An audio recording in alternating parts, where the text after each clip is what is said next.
Football মাঠে সময় অপচয় কিংবা বর্ণবাদের দিন এবার শেষ। 2026 বিশ্বকাপ থেকে ফুটবলে আসতে চলেছে এমন কিছু অবিশ্বাস্য নিয়ম যা খেলাটির পুরো চেহারাই বদলে দিবে। ফিফার প্রধান রেফারিং কর্মকর্তা পিয়েরে লুইজ কোলিনা জানিয়েছেন, খেলার গতি বাড়াতে এবং বৈষম্য দূর করতে ইন্টারন্যাশনাল ফুটবল অ্যাসোসিয়েশন বোর্ড বা IFAB নিয়ে এসেছে এই যুগান্তকারী পরিবর্তন। কি সেই নিয়মগুলো? চলুন জেনে নেওয়া যাক।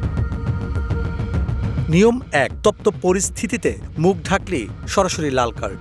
মাঠের ভেতরে কোনো ঝামেলা বা রেফারিকে ঘিরে ধরার সময় কোনো ফুটবলার যদি হাত, বাহু কিংবা জার্সি দিয়ে মুখ ঢেকে রাখেন তবে তাকে মাঠ ছাড়তে হবে। মূলত প্রতিপক্ষের খেলোয়াড়কে বর্ণবাদী বা আপত্তিকর গালি দিয়ে মুখ লুকিয়ে পার পেয়ে যাওয়ার প্রবণতা বন্ধ করতেই এই কঠোর নিয়ম। তবে হ্যাঁ, একই ক্লাবের দুই ভিন্ন দেশের সতীর্থরা যদি মাঠে বন্ধুত্বপূর্ণ কথা বলার সময় মুখ ঢাকেন তবে কোনো শাস্তি নেই। নম্বর 2, রেফারির সিদ্ধান্তের প্রতিবাদে কোনো খেলোয়াড় যদি মাঠ ছেড়ে বেরিয়ে যান তবে তাকে সরাসরি লাল কার্ড দেওয়া হবে। এমনকি কোচ বা অফিসিয়ালরা যদি খেলোয়াড়দের মাঠ ছাড়তে উস্কানি দেন তবে তারাও লাল কার্ড পাবেন। আর কোনো দল মাঠ ছেড়ে চলে গেলে ম্যাচটি সরাসরি পরিত্যক্ত করে প্রতিপক্ষকে জয়ী ঘোষণা করা হবে।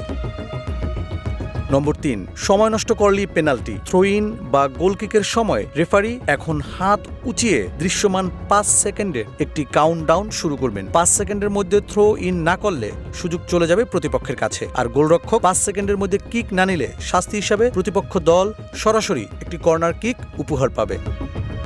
নম্বর 4, ম্যাচের শেষ মুহূর্তে খেলোয়াড় বদল করে সময় নষ্ট করা আর চলবে না। মিনিট পর খেলা যখন প্রথমবার থামবে তখন রেফারির সংকেত পেলেই কেবল তিনি ঢুকতে পারবেন।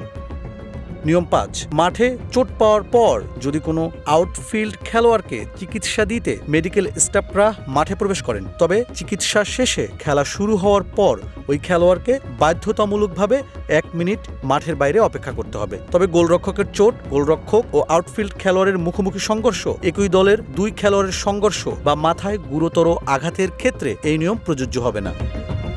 নিয়ম 6, VAR এর ক্ষমতা আরও বাড়ানো হয়েছে। ভুল করে কাউকে দ্বিতীয় হলুদ কার্ড দেখালে বা ভুল কর্নার দিলে খেলা শুরুর আগেই তা সংশোধন করা যাবে। এমনকি ফ্রি কিক বা কর্নারের আগে ফরওয়ার্ডরা ফাউল করলে VAR রেফারিকে অনফিল্ড রিভিউয়ের পরামর্শ দেবে।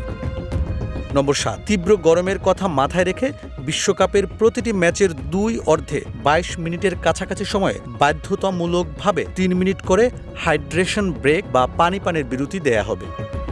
নম্বর 8, ম্যাচ চলাকালীন কোনো গোলরক্ষক মাঠে চোট পেয়ে চিকিৎসা নিতে থাকলে সেই সুযোগে অন্য খেলোয়াড়রা মাঠের সাইড লাইনে গিয়ে কোচের কাছ থেকে কোনো ধরনের কৌশলগত পরামর্শ নিতে পারবেন না। তাদের মাঠের ভেতরেই অবস্থান করতে হবে। ফুটবলকে আরও গতিশীল ও স্বচ্ছ এবং নিখুঁত করতেই ফিফার এই ঐতিহাসিক পদক্ষেপ। এই নতুন নিয়মগুলোর মধ্যে কোন নিয়মটি আপনার সবচেয়ে ভালো লেগেছে কমেন্টে আমাদের জানান। ভিডিওটি ভালো লাগলে লাইক এবং শেয়ার করতে ভুলবেন না। ফুটবলের এমন সব রোমাঞ্চকর আপডেট পেতে এখনই আমাদের চ্যানেলটি সাবস্ক্রাইব করুন।